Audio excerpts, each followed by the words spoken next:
Muy buenas, amables televidentes. El conversatorio de la Fundación Institucionalidad y Justicia del día de hoy cuento con magistrada, la honorable presencia, diría yo, y agradable Muchísimas presencia, gracias.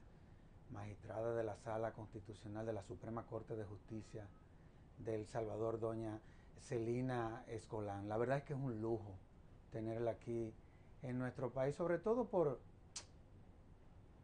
el buen ejemplo que es El Salvador.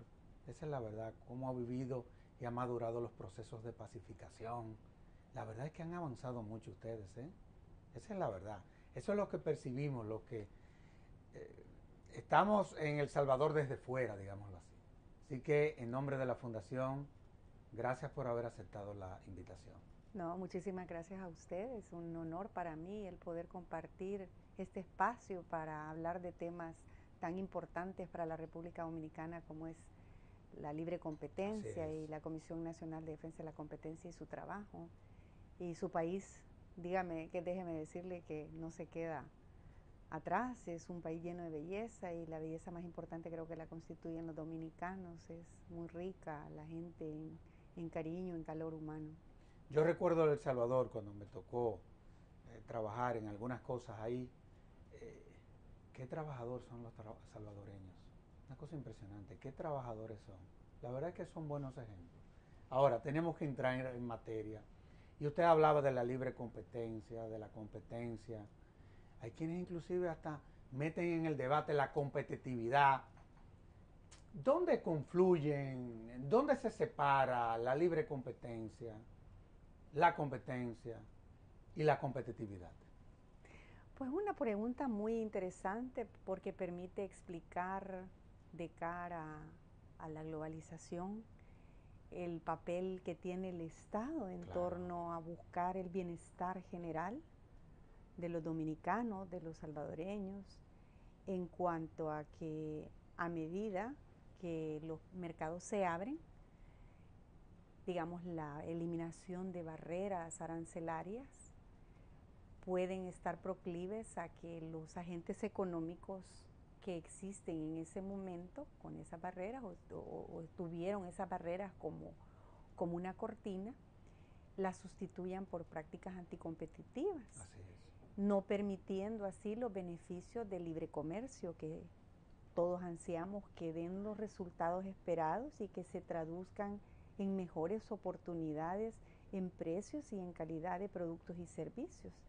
Y de eso se trata la libre competencia. Por supuesto que siendo mucho más eficientes, que es uno de los objetivos que persigue la ley de competencia, tanto dominicana como en la mayoría de países que cuentan con ley, que ya son más de 190, es decir, que Qué el bien. mundo ha apostado a la existencia de un sistema de libre mercado, donde cuando hay trampas y las reglas no funcionan, pues interviene el Estado poniendo en orden todo.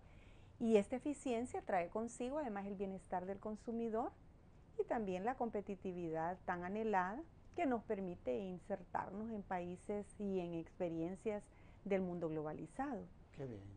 Ahora, muchos de nuestros estados no solamente son reguladores, son competidores. Por ejemplo, en la República Dominicana, lo que tiene que ver con el sector eléctrico, Claro. es un sector sumamente complicado. ¿Cuáles serían eventualmente los aportes de una ley de esta naturaleza? Porque no es fácil, ¿eh? Sobre todo, y hablo de América Latina en sentido Claro. general, nuestros estados son sumamente poderosos. Entonces, ¿cómo poder garantizar ese equilibrio, en fin, del cual, a fin de cuentas, el beneficiario es la sociedad? Es la sociedad. ¿Cómo poder buscar un contrapeso cuando se dan situaciones así? Es muy interesante la reflexión y la pregunta a la vez. El mercado salvadoreño, voy a hablar un poco de la Claro, claro, experiencia claro. salvadoreña. La ley de competencia se adopta en el año 2004, después de 12 años de un conflicto armado que se tuvo en el país, que uno de los elementos cruciales en el mismo para la consecución de acuerdos de paz fue precisamente la existencia de una ley, de una autoridad de consumidor y una autoridad de competencia.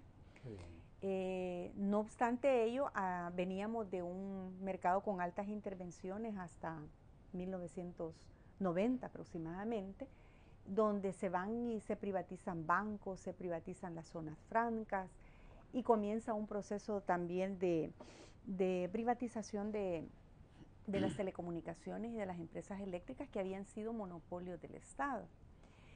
En ese sentido, la privatización se lleva a cabo antes de la aprobación de la ley de competencia, por lo cual las leyes generales de estos sectores desarrollaban de alguna manera, más quizás en la de telecomunicaciones, y le daba facultades a la autoridad de telecomunicaciones y de electricidad en casos de prácticas anticompetitivas. Esta misma autoridad como regulador también tenía a su cargo ver prácticas anticompetitivas.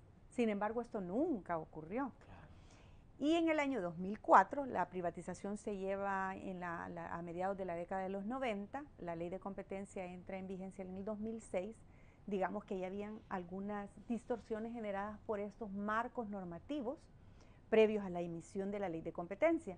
Mas, sin embargo, en El Salvador, la autoridad de competencia, la superintendencia de competencia, tenía facultades para conocer, se derogan aquellas disposiciones que le daban atribuciones a esta autoridad, se la derogan y se le dan a la autoridad de competencia para poder conocer en casos de prácticas anticompetitivas. Y es interesante, doctor, porque en realidad el primer trabajo que realiza la autoridad de competencia es el encaminado a promover una cultura de competencia, que es conocido como la abogacía de la competencia en términos de la jerga del derecho de competencia. Entonces, en esta labor se hacen sendos estudios de condiciones de competencia en el mercado eléctrico, que básicamente determina el mercado de la generación, el mercado de la transmisión, de la comercialización y de la distribución. Y en estos mercados se ven concretamente en el de la generación con ciertos problemas estructurales que es importante remediar. Se le dan facultades a ambos superintendentes para emitir la normativa de mejora. Ese estudio determina que hay que inducir mejoras en el mercado de la generación. Y también encontramos más adelante en el tema ya de defensa problemas en la comercialización y la distribución de energía. Un mercado altamente concentrado como puede ser también en la República Dominicana. Recordemos que el tener una posición de dominio no lo ubica en un infractor de la ley, simplemente son las condiciones dadas de manera natural por las condiciones mismas del mercado. Entonces, en esos casos sí se entra a un procedimiento sancionador, en el caso de la comercialización y la distribución, y se les imponen multas a los agentes económicos que han infringido la ley de competencia, concretamente por un abuso de posición de dominio, obstaculizando a nuevos entrantes al mercado de la comercialización y la distribución. Pero ¿por qué le menciono esto? Porque creo que es importante entender que la labor de una autoridad de competencia no se circunscribe únicamente al trato o a la relación con agentes económicos, entendidos estos de manera más amplia, además de los que participan en actividades económicas lucrativas, también a las instituciones del Estado. Qué bien. Entonces, esta labor con las instituciones del Estado, llámese Superintendencia de Electricidad y Telecomunicaciones, en un primer momento, pues quizás hay un acomodamiento. ¿Por qué ese acomodamiento? Porque la autoridad, lógicamente, anterior a la autoridad de competencia, la de electricidad y de telecomunicaciones, no sentía que hubiese alguien más que viniese a intrometerse en las actividades propias de un regulador. Pero lo cierto es que en el tema de competencia hay que hacer ese engranaje. No es fácil, en realidad no es fácil. No. En el caso dominicano, si bien es cierto que la ley de la 4208 le aplica a todas las actividades económicas, también es cierto que reconoce que esta norma es supletoria en tanto otras leyes sobre sectores como es el de telecomunicaciones, tiene disposiciones hundidas en lo referente a competencia y le da facultades al regulador, de tal suerte que la autoridad de competencia en Dominicana tendrá en su momento que llamar a una una convocatoria a los reguladores para que revisen, para que propongan mejoras en estas actividades económicas de cara a la nueva ley de competencia. ¿Qué significa esto? Probablemente algunas barreras legales que están hundidas en las leyes sectoriales tendrán que ponerse y ajustarse y ser coherentes con la nueva política de competencia que ha sido, digamos, desarrollada a través de la ley 4208.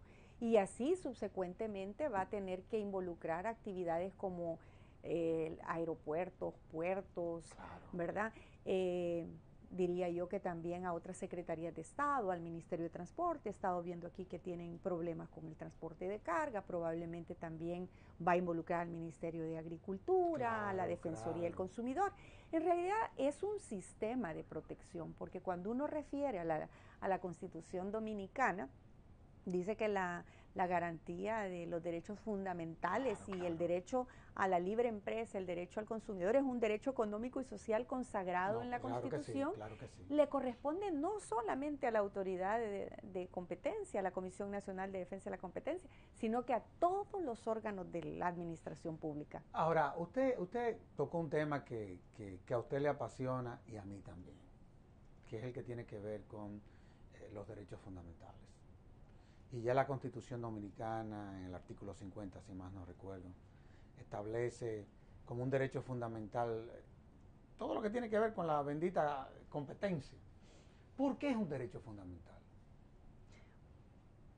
Porque creo que el espíritu de la ley, al igual que en mi país, en alguna de las disposiciones recuerdo haber visto que el Estado es al que le corresponde el desarrollo económico, claro, y social de una nación, claro, y en aras de este derecho fundamental vienen una cantidad de derechos que a veces se ejercen en lo individual y a veces se ejercen en lo colectivo. Por ejemplo, un derecho del consumidor pueda ser de interés difuso, puede ser ejercido por las asociaciones de consumidores, y es una cara de la misma moneda de la ley de competencia, porque es el individuo el que se ve afectado cuando no existen condiciones de competencia a no poder hacer valer ese derecho de tener opciones de adquirir bienes y servicios de diferente calidad, pero sobre todo de diferente precio. Entonces se ve coartada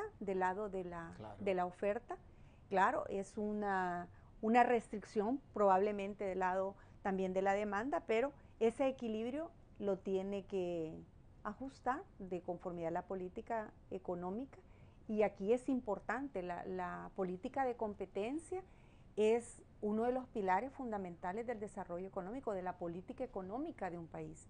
Pero hay otros pilares fundamentales que tienen que ser coherentes y armónicos a esta política en la política económica y con la política de competencia, que es la política fiscal. Claro, claro. Figuremos que si damos incentivos que desequilibran a los agentes económicos que participan en un mismo sector, probablemente se van a generar algunas afectaciones, claro, y que las va a sufrir el consumidor.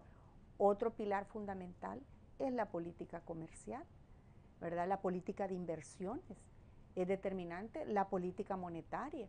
Y estos están ligados en la medida que las políticas de Estado sean coherentes entre sí, aunque a veces busquen o se fundamenten en un objetivo social muy por debajo de las expectativas de ese objetivo social de una política agrícola, por ejemplo, se está cargando en brazos o en hombros del consumidor un beneficio que podría buscarse una opción menos gravosa para el consumidor para el cumplimiento de ese objetivo de política pública.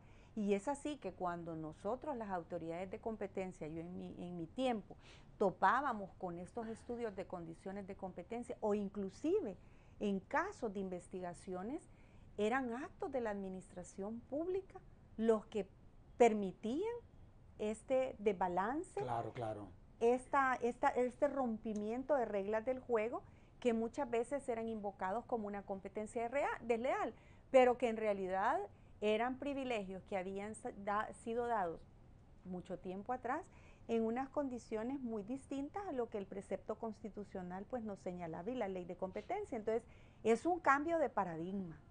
Es una responsabilidad nuevamente para la administración pública, porque también actos administrativos, por ejemplo, el Congreso al emitir leyes, donde se le incorporan nuevos requisitos, nuevas condiciones a nuevos entrantes, también es una forma de romper la libertad de empresa, de violentar el derecho a la libertad de empresa. Estos no son agentes económicos, es el poder político haciendo disposiciones legales que obviamente pueden estar amparadas en un objetivo social. Pero hay que ponderar, hay que poner en la balanza en realidad quién va a pagar o quién va a financiar ese objetivo social. Quizás debería de buscarse políticas mucho más transparentes y más equitativas que no sean tan gravosas para el consumidor. Yo le hacía la pregunta, entre otras cosas, porque muchas de nuestras economías, y voy a hablar en sentido general, usted es magistrada y la tengo que cuidar, sobre todo cuando le formulo cualquier tipo de pregunta. Es que en muchos de nuestros países existe el tráfico de influencia. Por ejemplo, uno de los componentes de todo proceso productivo que impacta en la competitividad es, por ejemplo, el costo de la energía. Y uno se va encontrando con una serie de elementos que pudiesen eventualmente desequilibrar esa armonía que usted dice que debe de existir en todo lo que es esta frecuencia de la competencia. Pero cuando uno habla de estos temas, muchas veces se analizan desde el punto de vista de la técnica de la materia. Y la pregunta es la siguiente, tomando en cuenta esos elementos, porque también todo esto tiene que tener un impacto social.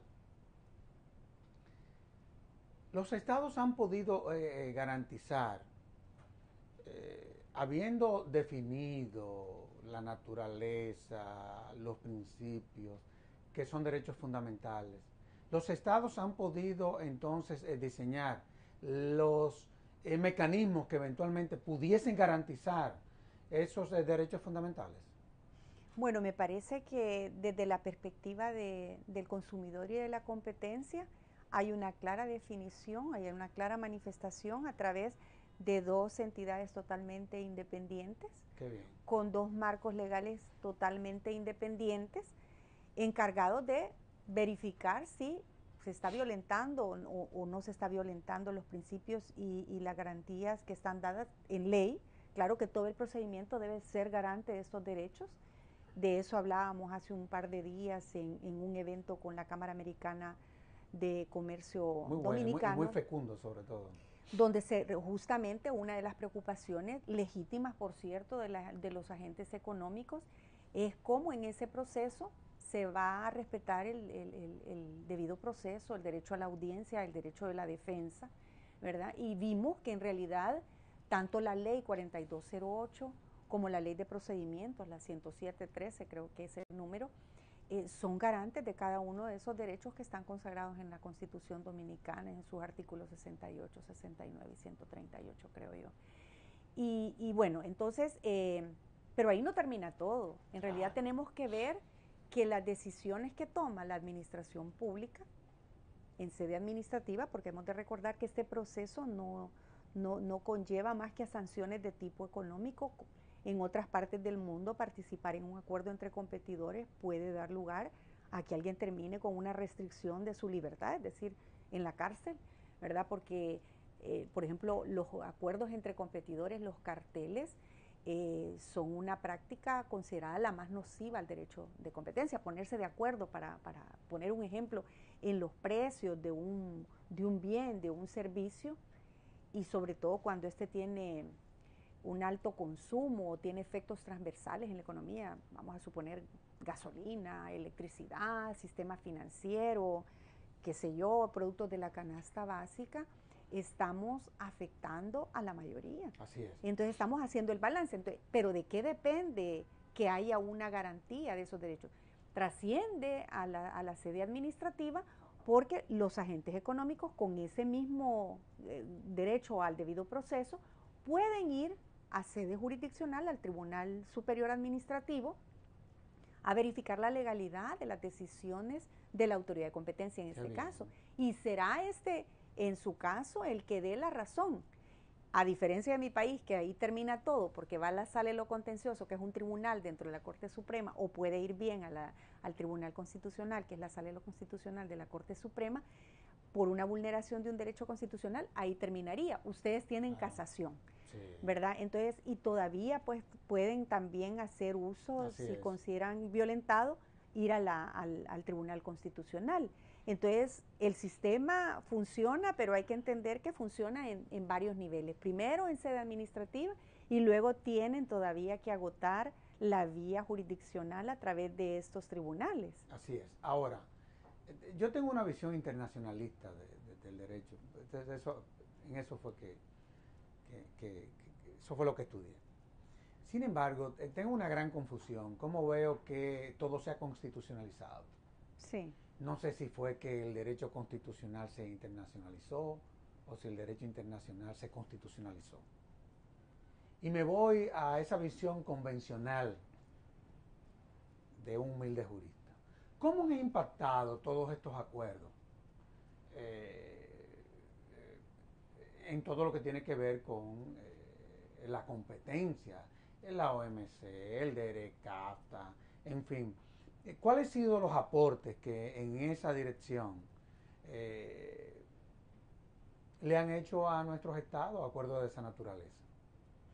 Bueno, yo creo que le han generado una expectativa muy grande, porque el éxito de ellos, el que se lleguen a alcanzar los objetivos de tratados y de acuerdos comerciales, depende de la existencia de un Estado de Derecho en un país, ¿verdad? Depende de instituciones fuertes, sólidas, con credibilidad. Y esto sabemos pues que muchas veces en países como los nuestros están viciados de otro tipo de problemas que habrá que lidiar a través de las instituciones encargadas. Uno de ellos, lamentablemente, que no tiene que ver con competencia, pero lo pongo en términos generales, son los temas de corrupción, ¿verdad? Claro. Entonces, creo que las leyes de transparencia, de acceso a la información pública, son un buen vehículo. También la Fiscalía, el que persigue los delitos, tiene una responsabilidad grande en que estos acuerdos que todos anhelamos que nos traigan beneficios reales y que no sean tan hipotéticos y de prosa, se vean consumados. Entonces le podría decir que en mi país hay mucha litigiosidad. El sistema de justicia desgraciadamente no es tan pronta como se espera y como también la Constitución lo reconoce. No obstante, a pesar que hay esa litigiosidad y que están, por ejemplo, acudiendo al tribunal donde yo formo o integro en la sala de lo constitucional, eso creería yo que se debe a varios factores.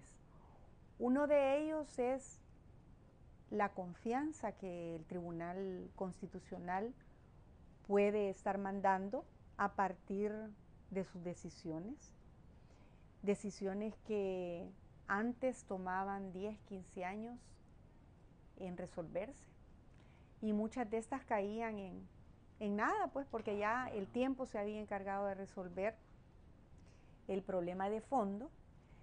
También creo que es porque por ejemplo, los congresos o las asambleas están pasando leyes porque hay mucha inconstitucionalidad en mi país, sin mayor revisión, es decir, que están más expuestas a que en una revisión en sede jurisdiccional no pasen el examen liminar de constitucionalidad.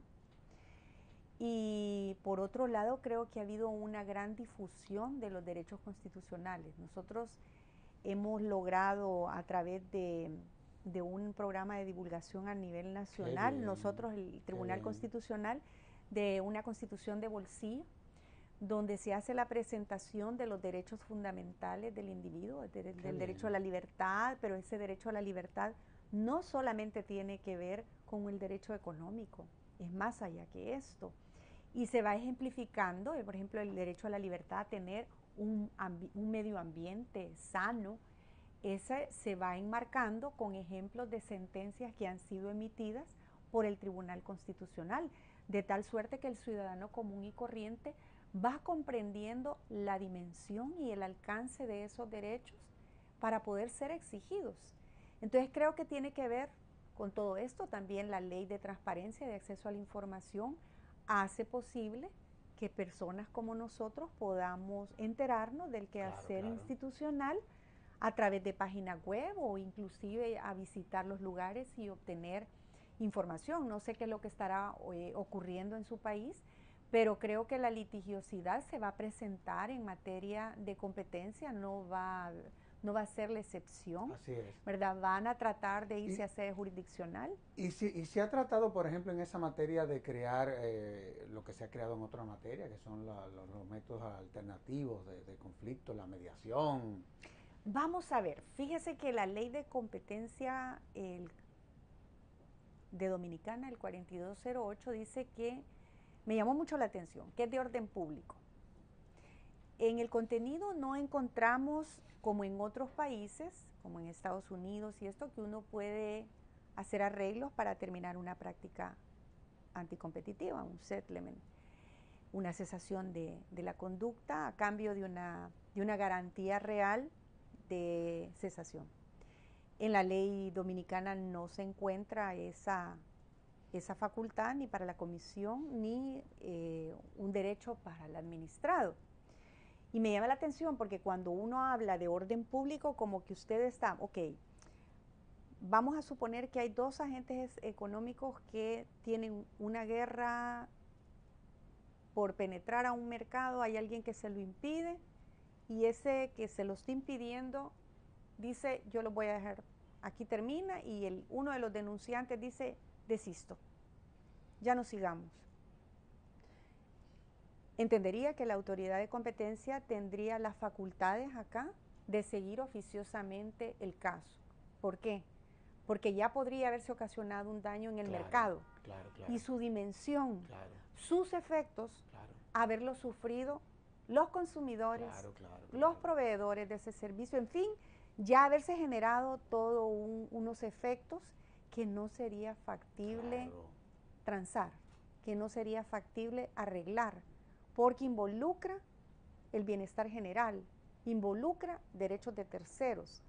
Y en este proceso en Dominicana establece que terceros intervinientes pueden tener dentro del proceso un papel muy importante aportando evidencias. Entonces, si usted transa, usted le veda el derecho a todos terceros intervinientes y al consumidor que se restablezca. Porque a lo mejor lo que hacen, vamos a suponer, es llegar a un acuerdo entre competidores y decir, vaya, no nos generemos problemas. Un impacto. Y aquí todos nos repartimos el mercado, nos vamos a poner el mismo producto, pero ¿qué beneficio obtuvo realmente nadie? Entonces, me llama la atención por el carácter de orden público, porque creo que cuando hay algo de orden público, ya un arbitraje, un trance, no es posible, porque hay un interés general superior al interés particular. Magistrada, precisamente por eso le hacía la pregunta, porque es una de las contradicciones, por lo menos que nosotros aquí desde la Fundación, que hemos venido trabajando el tema a través de diplomados, para tratar de seguir socializando un derecho que lo conocen muy pocos abogados. No es que la sociedad lo desconoce, es que los propios abogados no lo conocemos. Y una de las cosas que hemos visto es precisamente ese punto. De todos modos, vamos a hacer una pausa y de inmediato volvemos con este interesantísimo programa.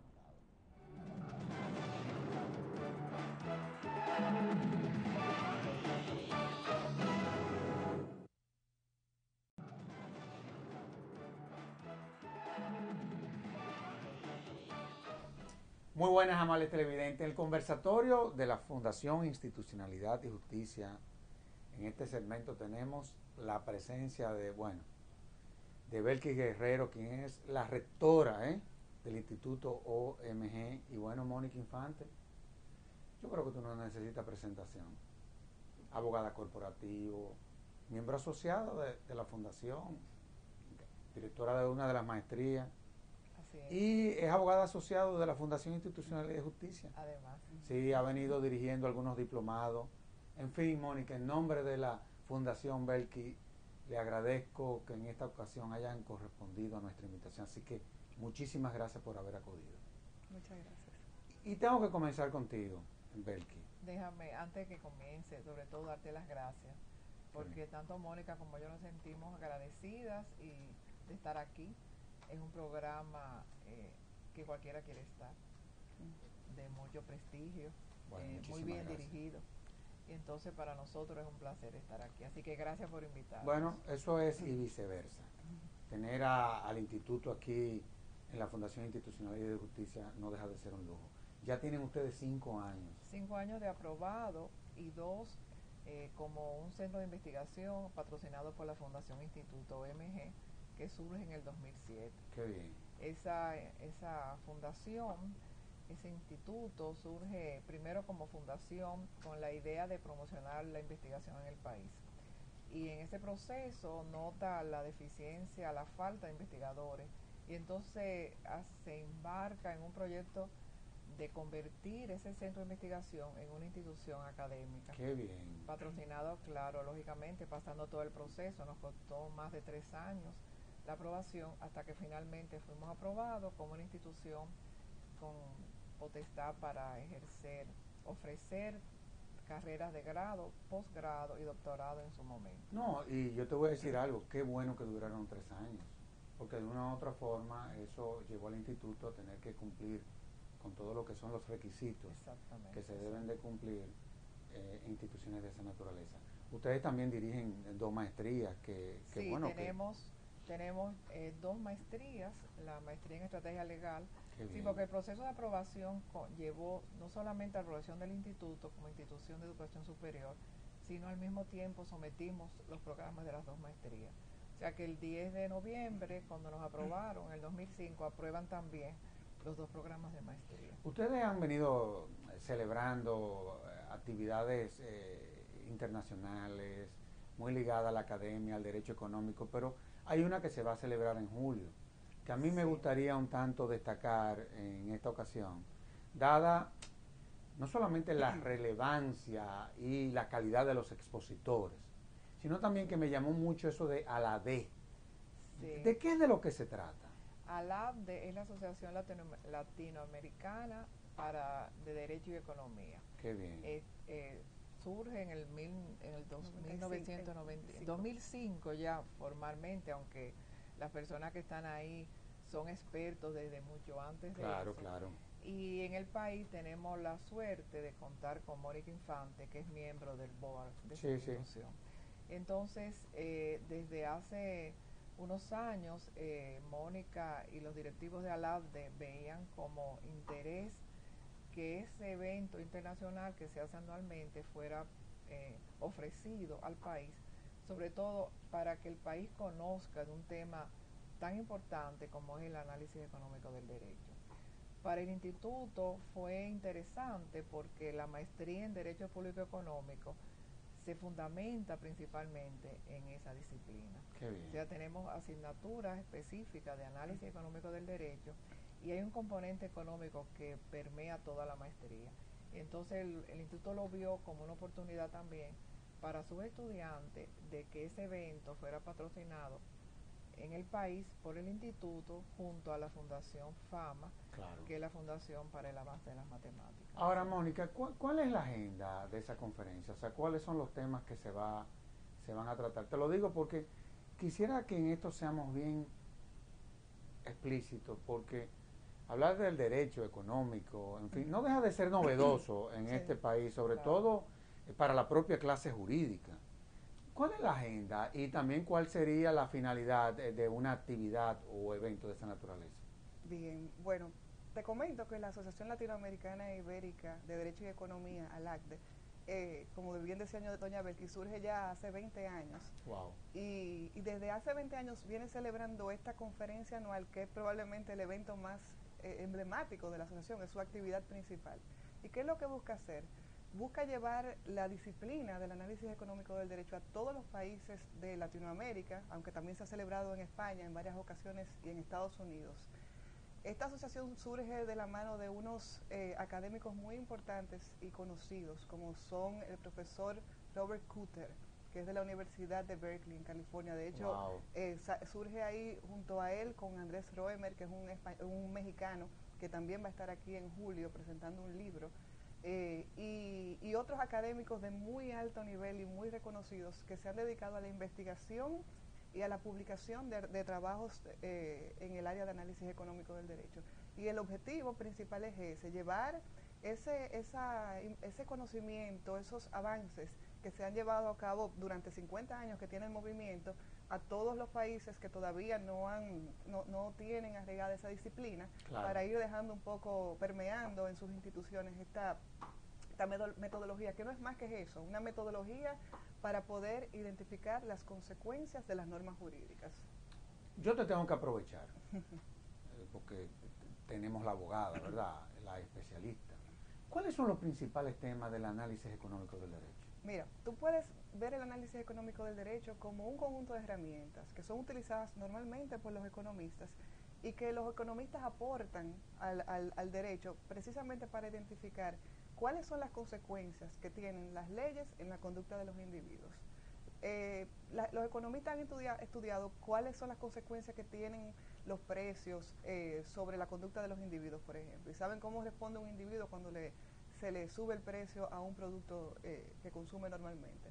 Pues de la misma manera, utilizando las mismas herramientas metodológicas que son científicas y que incluyen teoría de precios, econometría, teoría de juego, estos economistas estudian el derecho y dicen, mira, esta ley o esta propuesta de ley se ve muy bien en teoría, en blanco y negro, pero en la práctica no va a producir los efectos que la sociedad o que el legislador quiere. ¿Por qué? Porque no se están tomando en cuenta una serie de incentivos que no están incluidas, o se están colocando unos incentivos que lo que van a hacer es que la sociedad responda de otra manera, o simplemente que no cumplan la ley, porque no cumplirla es muy económico, básicamente. Y eso es una de las áreas que estudia el análisis económico del derecho, pero también estudia el análisis económico del derecho cómo hacer que cualquier objetivo social que se establezca en una ley o en una normativa, hasta en un contrato o en una sentencia, se logre a un menor costo social. Qué bien. Es decir, que no se generen costos en el camino que realmente hagan que esa ley sea ineficiente, porque al final un criterio de justicia que yo creo que es común a todo el mundo es que no queremos dilapidar recursos que se pueden ahorrar y se pueden utilizar en usos más valiosos. Déjame hacerte una pregunta o dos en una. Vamos a hablar del alcance,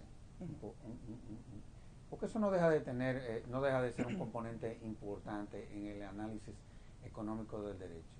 ¿Qué es el alcance del análisis económico del derecho? Y si se puede aplicar el análisis económico del derecho a todas las ramas jurídicas, ¿se puede? Mira, inicialmente el análisis económico del derecho, como era natural, surge en los años 50, incluso desde antes, para estudiar áreas del derecho que tenían un alto componente económico. Por ejemplo, todo lo que tenía que ver con regulación de algunos mercados, el derecho de la competencia, el derecho financiero. Entonces ahí las herramientas de la economía eran muy útiles porque eso eran áreas donde sí había un componente económico, sí se identificaban costos o beneficios o eficiencia. ¿Qué pasa? Que estos académicos que originalmente surgen en la Universidad de Chicago, pero que después ya se van ampliando a todas las universidades importantes de los Estados Unidos, identifican que esas herramientas son útiles para estudiar áreas del derecho tan puras y tan poco relacionadas con el mercado, como el derecho de familia, el derecho constitucional, el derecho de propiedad, que es una de las áreas que más se estudia, el derecho penal. En materia de responsabilidad civil, por ejemplo. Responsabilidad civil es una de las áreas más estudiadas sin lugar a duda. en el análisis económico del derecho, que trata de identificar cuál es el costo social de muchas actividades y cómo tratar, mediante los incentivos que se generan por la normativa de responsabilidad civil, de evitar lo que es esa carga social que producen algunas conductas o algunos agentes económicos. Belki, tú sabes que yo conozco a Mónica desde hace años. Y es increíble, y ahora entiendo esa vocación que ella tiene, no solamente por el derecho, sino también por la economía. Claro. Y ahora comienzo a entender algunas preferencias de ella en todo lo que es su vida personal. Oye, qué coherencia, es impresionante. Y ahora entiendo. Ahora, yo quiero volver al instituto. Ustedes han venido desarrollando una serie de diagnósticos que le dan en la madre a cualquiera. Por ejemplo, el que tiene que ver con el sistema político, a mí me llamó mucho la atención, sobre todo por cómo se refleja el modelo político que tenemos, ese modelo clientelar, en lo que es el ejercicio de la política. Pero aparte de ese diagnóstico, ¿tienen ustedes un trabajo en mente que están pensando presentar a los fines de seguir contribuyendo a todo este debate en diferentes áreas? La idea del centro del área de investigación, que como creo que te mencioné al principio, es el módulo, el núcleo principal del instituto, es de lo que está afectando al país, de lo que es pertinente en un momento, poder hacer un aporte desde el punto de vista de una investigación académica. Claro. Porque muchos de los informes que vemos en la prensa no tienen rigor, no tienen una rigurosidad académica, no se ha investigado, no se ha ido a fuente, no se han hecho comparaciones. Muchas veces se construyen sobre la base de noticias que salen en los medios de comunicación. Exactamente. Hay una serie de dispersiones. Y entonces esa misión que tenemos en este momento se está canalizando sobre la reforma del Código Laboral.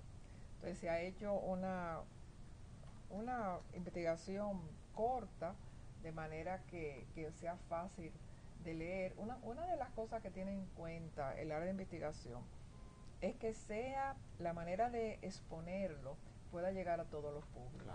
Que no es con un enfoque académico científico, que solamente lo puedan entender investigadores per se, o científicos, académicos de mucho alcance. Yo he visto que tiene un alto contenido didáctico. Y uno no siente, muchas veces lo que uno siente en otros estudios, esa densidad que termina dándole un dolor de cabeza a cualquiera cuando uno le saca. Y entonces que pueda llegar a informar a ese público ansioso, ávido de información, y que se nutre muchas veces informaciones que no son reales o que son mal o que es mal informado. Entonces lo sacamos ahora a finales de mes, pero siempre hacemos una tertulia sobre el trabajo que se hace, de manera que otros puedan aportar y que se haga un debate interesante. Hace un mes tuvimos una tertulia sobre un tema que sobre la nueva ley que está afectando ahora sobre derecho internacional público. Privado. Y estuvimos ahí, siempre tenemos expertos que unos a favor y otros en contra. Exactamente. Y el público, son tertulias abiertas al público, lo único que tienen que identificarse por el asunto de espacio. Y entonces los debates son interesantes. Claro. Ahora, la nueva ley sobre derecho privado marcó mucho. Fue una tertulia que teníamos personas en lista de espera. Claro que sí. No, y además, yo recuerdo, nosotros fuimos parte de ese proceso. También era que tenía el bendito código Bustamante, que cada vez que uno lo sacaba, uno estaba expuesto por el polvo que salía, que le diera gripe, porque es una obra de tenía casi 100 años. Aparte de que la mayoría de los países hicieron reserva y su implementación era muy complicada. Yo recuerdo en la Cancillería que se nos hacía muy complicado. Ahora, vamos a volver al Congreso, que se va a celebrar en donde evidentemente que el análisis económico del derecho va a ser va a ser el tema central. Pero te tengo que seguir aprovechando. Claro, para eso estamos. Dame un ejemplo práctico de análisis económico del derecho, pero en la República Dominicana. Porque acuérdate que este es un país único en el mundo, en donde aquí probablemente las cosas se tengan que hacer diferente que la mayoría de los países. Entonces, dame un ejemplo. Mira, es que todo en las áreas jurídicas tiene una aplicación práctica el análisis económico del derecho. Vamos a ver. Por ejemplo, cualquier legislación, cualquier proyecto de ley o incluso cualquier ley que existe, cualquier parte del derecho positivo que tú quieras analizar desde el punto de vista de análisis económico del derecho, lo puedes hacer porque son herramientas. Entonces o hasta un contrato, si tú eres un abogado en tu práctica privada, tú tienes que trabajar un contrato y tú te sientas y tú dices, ¿cómo yo puedo generar en este contrato los incentivos adecuados para que la otra parte cumpla? Tú tienes que saber redactar y tener una idea de cómo incluir en esa pieza, que no deja de ser una ley para las partes, aquellos incentivos para que esa parte cumpla con sus obligaciones. Y en el caso de que no cumpla, ¿cuáles son las herramientas o cuáles son las medidas que tiene que haber para satisfacer a la parte que ha resultado afectada por ese incumplimiento? Eso es en el caso en el ámbito privado.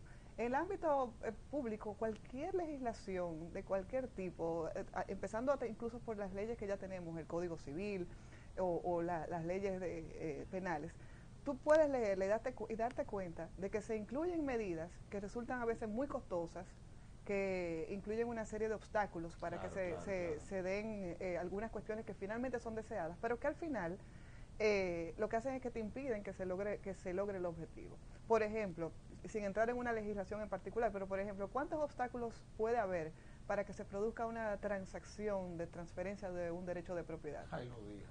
No, pero eso es algo muy típico, eso es probablemente lo más elemental del análisis económico del derecho. Entonces, el análisis económico del derecho lo revisa y te dice, no puede ser que si la sociedad en su conjunto desea que se produzca esa transacción, porque se entiende que se está creando bienestar cuando se produce ese tipo de transacciones, si eso es la voluntad de la sociedad, como objetivo, tú tengas un sistema jurídico que te genere una serie de trabas. Algunas trabas quizás son necesarias porque tú tienes que generar quizás un impuesto porque hay unas necesidades y eso se puede entender, pero ¿de qué manera tú puedes quizás grabar esa transacción sin que sea incluso no solamente tan oneroso, pero al mismo tiempo tan traumático hacer un traspaso de propiedad? Pero eso es, digamos, por la parte de costos, pero vamos a ver por la parte de lo que es el sistema de registro. ¿Cuáles son las condiciones que tiene que haber en un sistema de registro para que el titular de un derecho de propiedad se sienta confiado y que realmente te dé las garantías para que tú como agente económico hagas las inversiones en un derecho de propiedad? Y es tan sutil medir cómo los incentivos de inversión pueden cambiar simplemente por la debilidad del sistema jurídico. Entonces, todo eso yo te lo estoy hablando de manera intuitiva, pero todo eso se mide de manera científica. Y eso es lo que hace el análisis económico del derecho. Cuando tú tienes esa data y tú la puedes analizar, tú puedes tomar mejores decisiones de políticas públicas, tanto de leyes como de reglamentos. Al final te permite tú hacer cambios de leyes que al final te permitan lograr el mismo objetivo, pero sin generar tantas trabas que son innecesarias. Déjame ver si yo, sobre lo que planteaba Belkis, por ejemplo, de que en el instituto se analizó y se debatió la ley de derecho internacional privado, y evidentemente ahí se vieron las luces y las sombras. Partiendo del análisis económico del derecho, ¿cuándo se puede determinar que una norma jurídica es eficiente? Mira, la eficiencia, hay varios criterios de eficiencia. Exactamente. Vamos a ver. Hay eficiencia en términos de ahorro de recursos. O sea, simplemente esta ley puede ser eficiente porque se logra un objetivo a un menor costo. Y ese es un criterio de eficiencia. También hay eficiencia de asignación de recursos. O sea, la sociedad normalmente quiere que los recursos vayan a esos usos que son más valiosos. Y para que eso se produzca, tú tienes que permitir que el mercado funcione con cierta,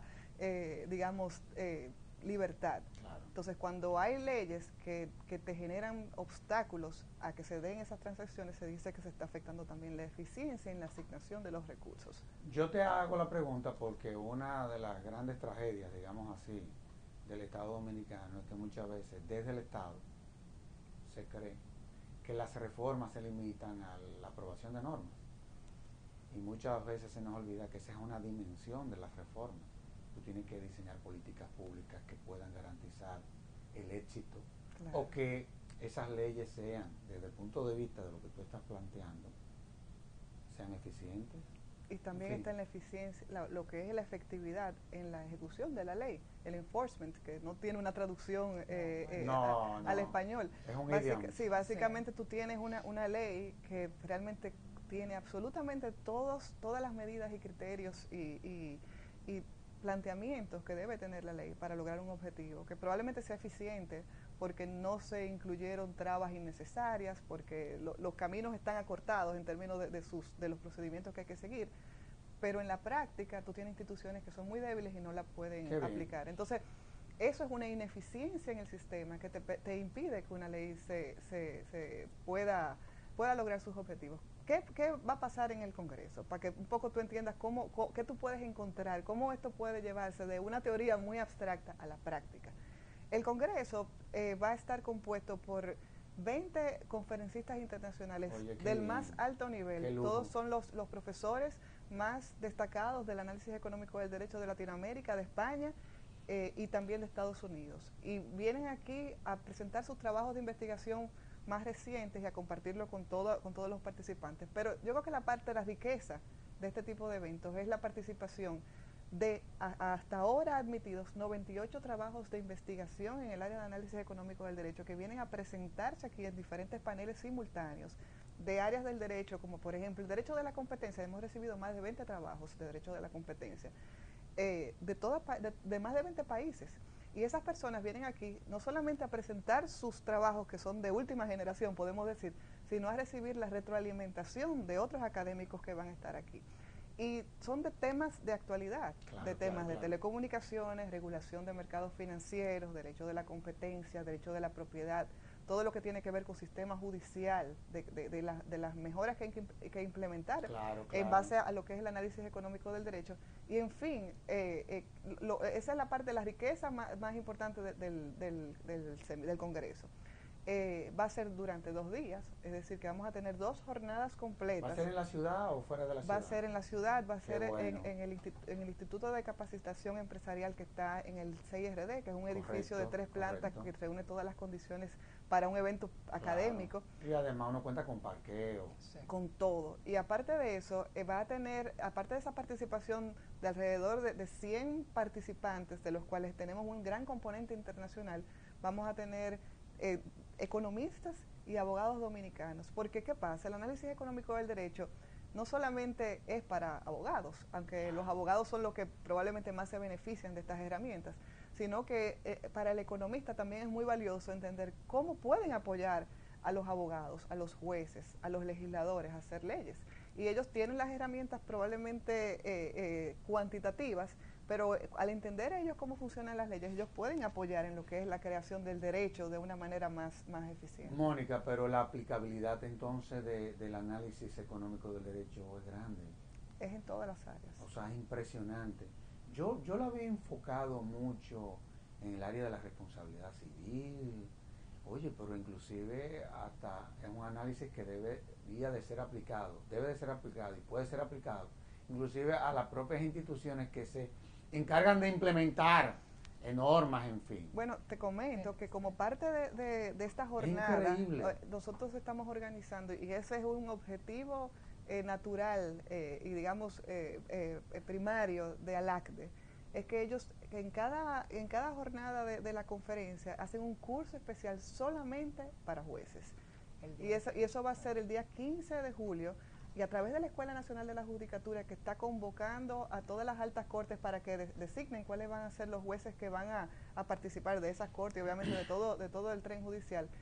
Se van a reunir, y los miembros del board de ALACDE y los principales expositores han conformado un programa especial solamente para jueces durante una jornada completa. Qué bien. Ahora, vuelvo al instituto. Déjame hacerte una anotación con relación a qué tan extenso es la aplicación del análisis económico del derecho. En octubre del año pasado, nosotros tuvimos la visita de la doctora Gloria Vivo, que es la decano de la Facultad de Derecho de la Universidad del Norte, con sede en Barranquilla. Y ella lo que vino es exponer una investigación que ella realizó sobre cómo aplicó el análisis económico del derecho al área de investigación de la universidad y los resultados extraordinarios que había obtenido, cómo había aumentado el número de investigaciones, cómo los investigadores estaban aprovechando de eso, y fue algo interesantísimo. O sea que realmente el análisis económico de ellos se puede aplicar, como tú bien has dicho. Eso es increíble a todo. A todo. Ahora, a todo, sí. yo quiero volver al... la verdad es que yo soy amigo de Leonel Melo. Yo sostengo la tesis de que Leonel está entre los 10 mejores abogados de este país, porque lo está. Pero yo pienso que Leonel debe de sentirse muy orgulloso con lo que él creó comenzó a crear hace 5 años. 7 años. Y no puede ser de otra forma, porque si hay un abogado que tiene una visión cientista, es él. Y me ha gustado mucho lo que tú planteas, Belki, de cómo ustedes están enfocados en el área de la investigación. ¿Qué es lo que le ha hecho falta a este país? O sea, cuando tú analizas cuáles son los componentes de los presupuestos, de las universidades y del gobierno, cuando hablamos de educación, en el área de investigación, es una cosa que da ganas de llorar. Y de ahí lo que tú planteabas, que muchas veces resulta difícil, sí, tú poder identificar verdaderos investigadores, sí, en este país. En esa línea. En esa línea, ajá. En esa línea, perdona que te interrumpa. Parte de lo que el instituto está haciendo en el área de investigación es precisamente ayudando a jóvenes profesionales a formarse como investigadores con un programa de pasantía. Wow, qué lujo. Y es increíble cómo esos jóvenes llegan sin saber investigar, jóvenes de término de carrera, y cómo los desarrollamos en 3 meses. Algunos cuando termina la pasantía no se quieren ir y quieren quedarse más tiempo, y de ahí salen a posiciones en empresas ejecutivas, sobre todo y ese es el aporte del instituto, con un expertise nuevo que no tenía, y que nos sentimos orgullosos de poderlo ofrecer al país. Oye, qué bien, qué lujo. Ahora, ¿qué día es que vamos a celebrar el Congreso? Mira, el Congreso se va a celebrar el 13 y el 14 de julio, y el curso de jueces el día 15. Va a ser, como te comenté, en el Instituto de Formación Empresarial del CIRD, y aparte de eso, creo que lo más importante es que tienen que registrarse ya, porque el cupo es limitado, los espacios son limitados, claro, y obviamente no hay espacio para... Bueno, ya yo reservo el mío, o sea que sí, yo voy a hacer mi curso seguro. Sí. Señores, el tiempo se agotó, es increíble, pero le agradezco, han hecho un excelentísimo programa las dos. En nombre de la Fundación, de verdad, gracias, no hay duda de que el instituto está haciendo su obra. Gracias. Porque a fin de cuentas ustedes también son producto de ese instituto. Así que en nombre de la Fundación Institucionalidad y Justicia, le agradezco a ustedes dos el que hayan estado aquí conmigo compartiendo estas informaciones. Le agradezco tanto a Leonel Melo, honestamente hablando, nunca desaprovecho la oportunidad por el apoyo que él siempre nos da en la Fundación. Así que qué bueno que pudimos hacer este programa, y una vez más le agradezco su comparecencia. Gracias a ti. Muchas gracias. Y a ustedes, amables televidentes, les decimos hasta la próxima, en donde estaremos en un nuevo conversatorio de la Fundación Institucionalidad y Justicia. Hasta entonces.